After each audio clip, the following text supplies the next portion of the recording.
आखिरकार बीजेपी अपने बंगाल मिशन में कामयाब हो गई। ममता बनर्जी को 100 के भी नीचे लाकर, यानी टीएमसी को 100 के भी नीचे लाकर अमित शाह जो दावा करते थे कि प्रचंड बहुमत वो लेकर के इस बार आ रहे हैं बंगाल में, और पश्चिम बंगाल से इस बार तृणमूल कांग्रेस हो या लेफ्ट हो या कांग्रेस हो, सबका सफाया हो जाएगा और बीजेपी एक छत्र राज करेगी। नज़र आ रहा है किस तरह से सारी चीज़ें आपके सामने हैं और किस तरह से पश्चिम बंगाल के जो नतीजे आए चौंकाने वाले नहीं हैं, क्योंकि बीजेपी की रणनीति, चाहे वो साम दाम दंड भेद की जो उनकी अपनी एक नीति है, उस पर वो कामयाब रहे हैं। और ये तय था क्योंकि उनका टारगेट इस बार पश्चिम बंगाल को अपने पक्ष में करना था और वहाँ भी अपना झंडा लहराना था।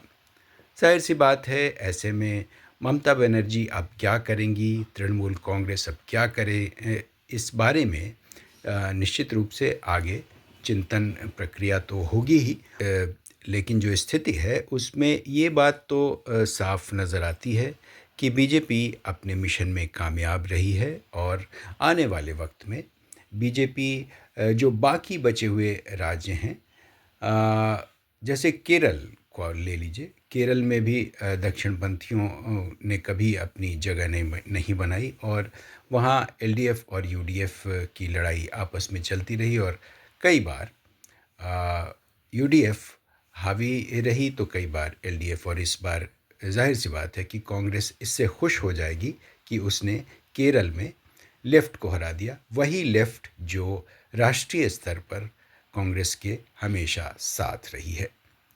और मोदी सरकार के ख़िलाफ़ जितनी भी मुहिम चलाई गई विपक्षी पार्टियों द्वारा, उसमें लेफ़्ट हमेशा से, लेफ़्ट फ्रंट के जितने भी घटक हैं वो सब के सब कांग्रेस के साथ रहे। लेकिन केरल जैसे राज्य में कांग्रेस ने अपना झंडा अलग बुलंद किया। वही हाल पश्चिम बंगाल में ममता बनर्जी के साथ कांग्रेस ने किया।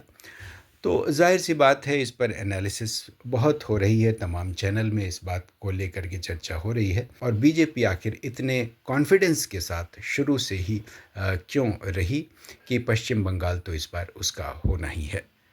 आप भी सोचिए, इसे आगे कैसे देखना चाहिए, क्या नज़रिया होना चाहिए, कैसे इस देश की राजनीति को आम जनता की राजनीति में बदला जाए, ये एक सवाल तो है ही। और निश्चित रूप से तमाम जागरूक लोगों को इस बारे में सोचना चाहिए।